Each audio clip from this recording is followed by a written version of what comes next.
Innovation technologique en médecine, c'est la principale manchette de votre présence sur ce plateau. On entend quoi par ça bouge au niveau des inventions technologiques. Alors ça va très vite, l'évolution est fulgurante. Les nouvelles technologies aujourd'hui s'intègrent parfaitement au domaine médical. Donc on a des innovations qui ont le but principal d'améliorer la durée de vie des hommes en fait sur Terre. Et donc les innovations sont très larges. Absolument, absolument. Donc on pourra facilement atteindre d'ici 30 à 40 ans, on pourra facilement vivre au-delà de 150 ans. Donc c'est l'objectif principal. Ce que j'espère à ma rédactrice en chef, oui. Mais bien sûr. Et donc ces innovations sont très grandes. On commence déjà par la chirurgie robotique.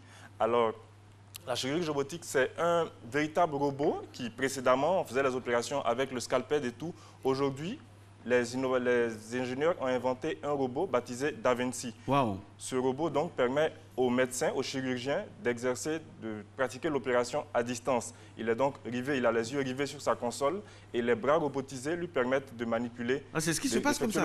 Tout à fait. Donc le médecin n'est plus en contact direct avec le patient, mais il manipule sa console d'un côté et les bras robotisés, il y en a 4 au total. Il y en a un qui porte une caméra et les autres portent les instruments nécessaires à l'opération et il effectue l'opération. Donc ça réduit le risque de tremblement. Il peut donc beaucoup plus facilement effectuer l'opération.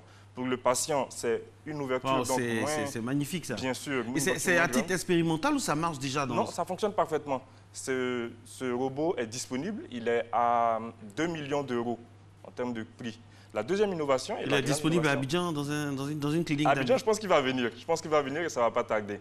La deuxième innovation, c'est l'impression 3D. Alors, l'impression 3D, grâce à une encre révolutionnaire, il est possible de pratiquer la médecine régénérative. Donc, dans le cas d'une oreille, par exemple, on peut prendre une photo de l'oreille, en faire une copie, un modèle informatique, et exporter le fichier vers un logiciel qui l'envoie à une imprimante 3D. Et l'oreille du patient est alors imprimée dans les moindres détails. Donc on aboutit à une oreille parfaitement à la taille du patient et cette oreille va grandir en même temps que le patient. Pour un enfant, l'oreille va pousser et grandir en même temps que le patient. C'est pas possible.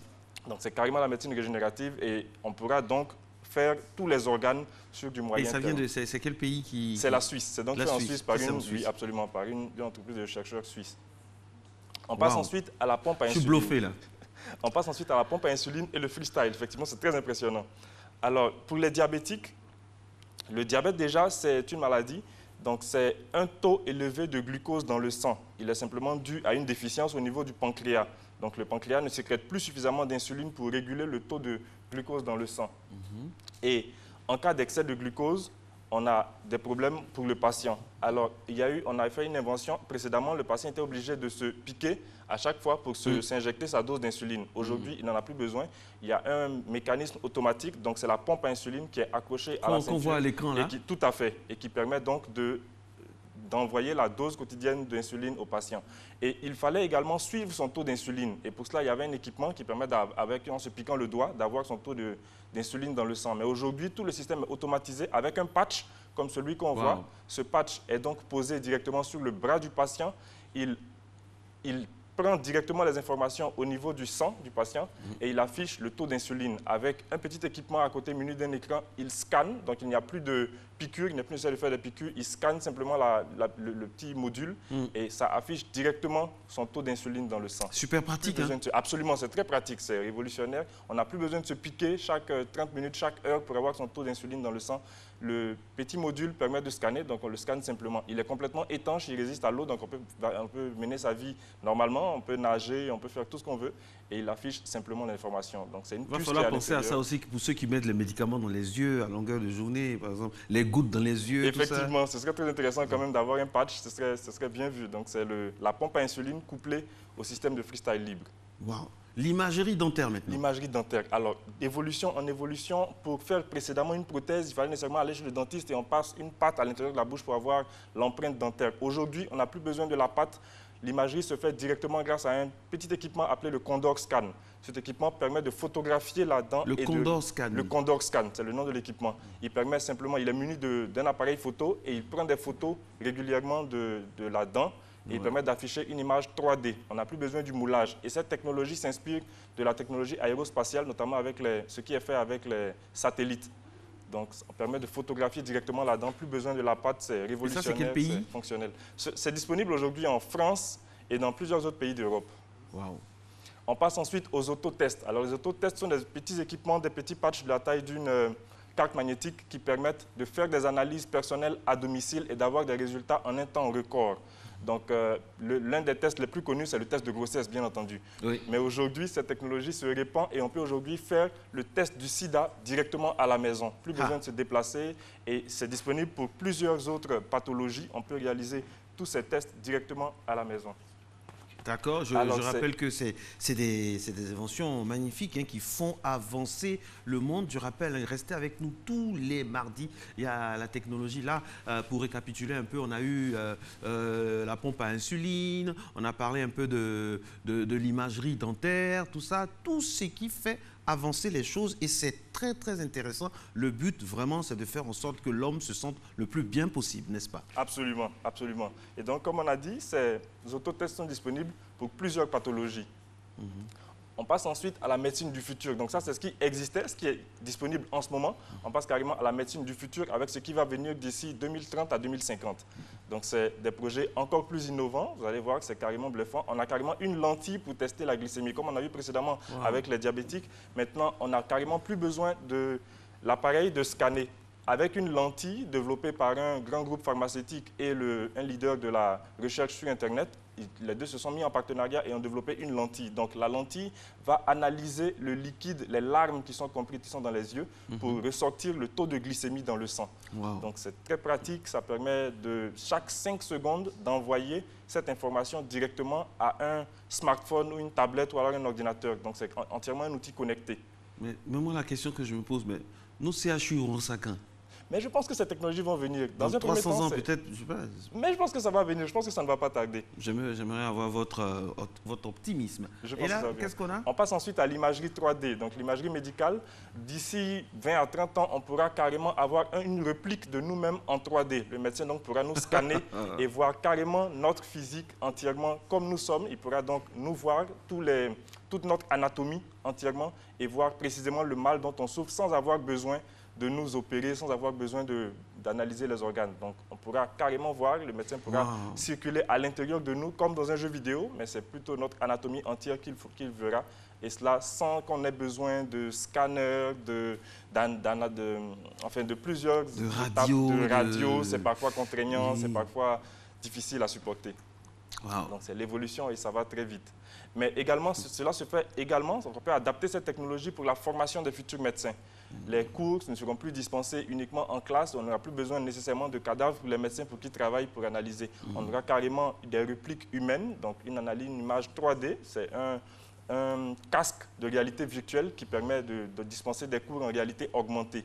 Donc ça va aller très vite. Avec le casque, on pourra donc avoir l'anatomie humaine complète et voir comment le cœur bat, comment toutes ces cavités se présentent. Et ce sera des cours à noter. Les étudiants pourront donc directement palper. C'est du pain béni, c'est du pain béni pour les étudiants. Absolument, absolument. Là, la prothèse intelligente. La prothèse intelligente. Vous avez décidé vraiment de nous faire voir toutes les couleurs. Top, absolument. Alors cette prothèse est conçue pour remplacer les membres perdus par les patients. Mais au-delà de cela, elle réagit à la volonté du client, à la volonté du patient. Donc, par la pensée, le patient peut déplacer son pied, il peut effectuer tous les mouvements qu'il avait l'habitude de faire avec ses organes personnels. Donc, c'est carrément intelligent, il s'adapte à la volonté du client. Robots assistants. Les robots assistants. Alors, quand on est à l'hôpital, on a parfois besoin d'un assistant, on a parfois besoin d'un assistant pour suivre, pour donner les médicaments. Eh bien, aujourd'hui, les robots peuvent s'occuper automatiquement de cela. Ce robot baptisé Hospi peut envoyer directement les seringues ou alors les médicaments aux patients dans leur chambre. Il a une fonctionnalité autonome. L'intérêt à ne jamais se tromper. Mais bien sûr, il est complètement autonome et il apporte directement les médicaments aux patients concernés. Il a donc un casier à l'intérieur et il faut un badge spécial pour pouvoir l'ouvrir et accéder à son contenu. Ça, c'est dans quel pays? Alors ça, c'est carrément au Japon. Il n'y a même pas un pays africain qui a inventé quelque chose. Mais je pense que ça vient. La Suisse, le Japon, la France, franchement. Et dans la même suite logique, il y a également un robot qui a été conçu pour s'occuper des personnes à motricité réduite. Donc il permet notamment là, comme on le voit, de laver les cheveux, de passer des mélans, des produits dessus. Toujours les mêmes concepteurs du robot Hospi ont également conçu ce lit. Voilà, il se décompose carrément en lit, mais en même temps, c'est également un fauteuil roulant qui est qui a des fonctionnalités autonomes. Donc, il peut se déplacer tout seul, il évite les objets et il fonctionne carrément, il se remet un fauteuil roulant intelligent? Tout à fait, intelligent et connecté. Il est livré avec un écran tactile qui permet de suivre la télévision, de naviguer sur Internet, également d'afficher la vidéo de la maison. Et c'est énorme, en fait, comme innovation. Et la médecine préventive maintenant? On passe carrément à la médecine préventive. Avec la médecine préventive, il est possible aujourd'hui, en séquençant l'ADN et en explorant la nanotechnologie, donc c'est la technologie très réduite, d'analyser le brin d'ADN et de déceler les maladies qu'on aura quand on aura 50 à 60 ans. Wow. Et donc, les ingénieurs et les médecins travaillent à des médicaments qui permettraient d'aller s'attaquer directement à ces gènes, directement à l'ADN, à ce brin d'ADN qui va entraîner cette maladie dont on ne souffre pas encore. Donc, on pourra anticiper sur les maladies et guérir des maladies à venir. C'est carrément la grosse innovation et on pourra donc avoir une médecine qui ne sera plus uniquement, qui ne va plus réagir après qu'on ait la maladie, mais qui va anticiper sur la maladie. Et donc ces petits nanorobots, ces tout petits nanorobots pourront analyser l'ADN, la séquencer et extraire le brin d'ADN défectueux afin qu'on évite d'avoir la maladie. Donc c'est carrément la médecine d'avance en fait. Mais ma question demeure, à quand dans les CHU, dans combien d'années? Mais je pense que ces technologies seront démocratisées. Dans un premier temps, les coûts sont déjà un peu élevés. Monsieur Kofi, dites-moi la vérité. C'est dans 300 ans ça va arriver ici, honnêtement? Non, je pense que 300 ans, c'est quand même très long. Ça va très vite, la technologie. On croise les doigts. Et là, c'est quoi? Et là, c'est donc le nanorobot qui analyse le brin d'ADN, qui corrige le brin d'ADN défectueux et qui passe à un autre. De toute façon, même si ça arrive ici, il y en a qui vont s'accaparer ça. Ça ne sera pas disponible pour tout le monde. On est habitué. OK, donc là, c'est bien. Ça fait avancer les choses. Absolument, absolument. Donc, l'objectif des médecins, c'est qu'on puisse vivre facilement au-delà de 150 ans. Donc, c'est vraiment l'objectif. C'est le mieux vivre, c'est le mieux être et également réduire les coûts. Donc, ces technologies sont... Vous nous faites rêver ce matin. Là. Et il y a de quoi. La médecine évolue très vite. Merci beaucoup à vous. Je rappelle notre monsieur techno donc de Matin Bonheur, Noël Kofi.